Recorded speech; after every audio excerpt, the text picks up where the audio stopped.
Pozdrav sa Zlatibora! Danas ćemo da pravimo gibanicu zlatiborsku tradicionalnu. Ono što nam je potrebno za gibanicu, 10 kora za pitu, 1 šolja brašna 200 ml, 300 g slanog jakog sira, 100 g istog kajmaka, imamo 1 šoljicu ulja, 350 ml jogurta, kašika soli i 3 jaja. Također ja ovdje imam 2 šerpice koje su nam potrebne, pa možemo da počnemo. Prvo počinjemo tako što ćemo da odvojimo 2 belanca. Ta 2 belanca ćemo da lagano umutimo ručno sve sa viljuškom.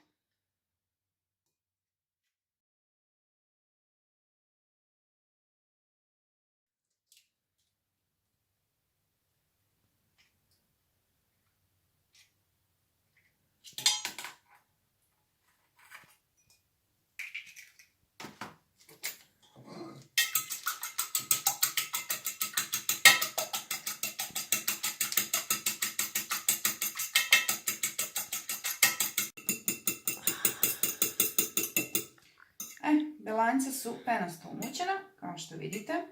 Sad u ovo dodamo 1 kašikicu soli.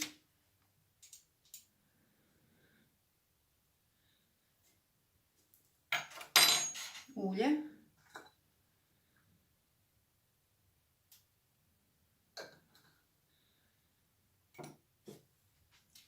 I brašno.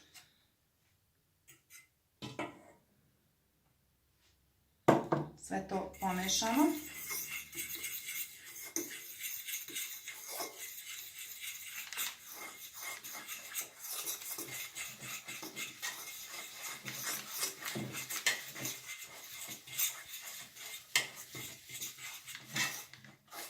I onda dodamo 350 ml jogurta.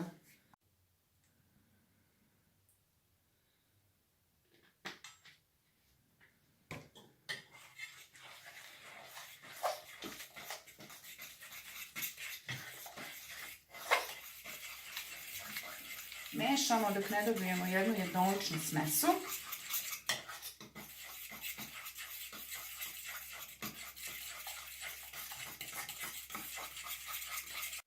Ovdje imam 300 g sira. Tu ću da dodam i 100 g kajmaka. Odnosno kajmak. 100 g kajmaka.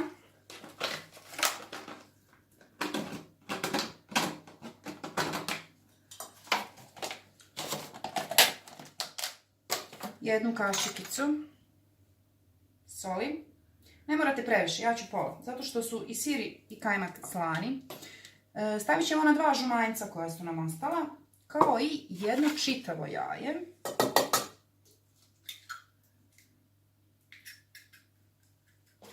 Sve to mešamo. Po potrebi, da bi ovaj fil bio malo, da kažem, tečniji, doda se i 2-3 kašike jogurta. To ćemo da vidimo da li će nam biti potrebe za to. Ako je sir malo suvlji, a čini mi se da jeste, dodat ćemo i par kašika jogurta.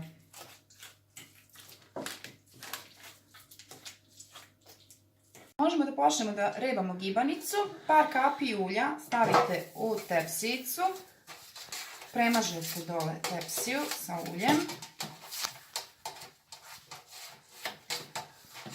I krećemo da pravimo.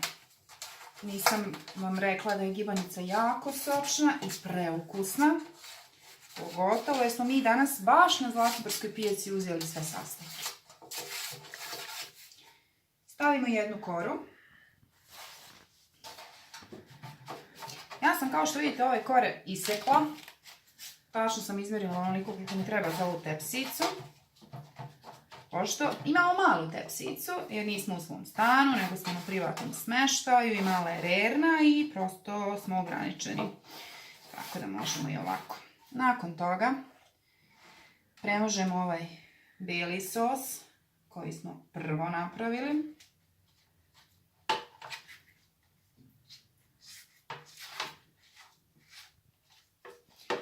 otprilike nekih 10 kora će da vam treba za ovu gibanicu. Jedva čekamo da je smažemo posle. Uz jogurt, naravno. Nakon toga stavimo i ovaj sir sa kajmakom, jajima i jogurtom.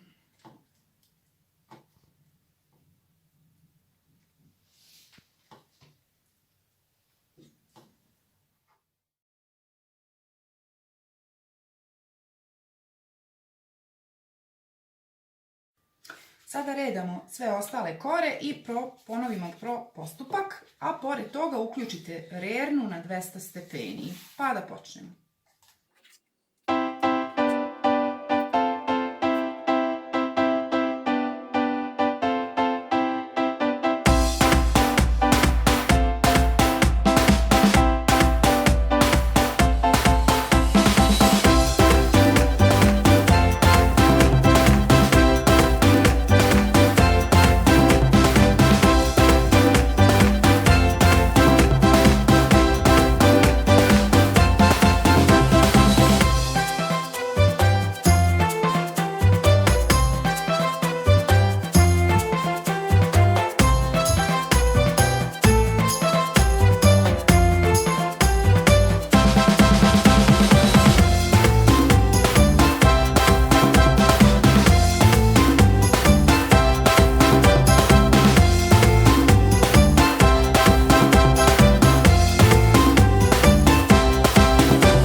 Posljednju koru koju ćemo da premažemo sa ovim belim filom, gdje ćemo i na kraju ćemo da pospemo susamom.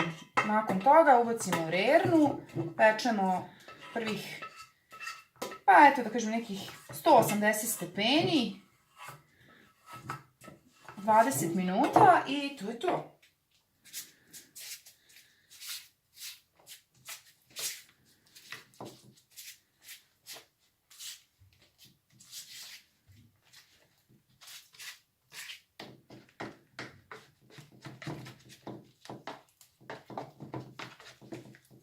Ukoliko imate ove okrajke, znači samo ih zalepite dole.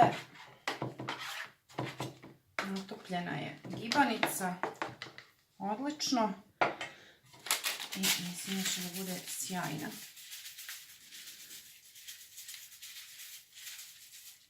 Ovo je spremno za reru.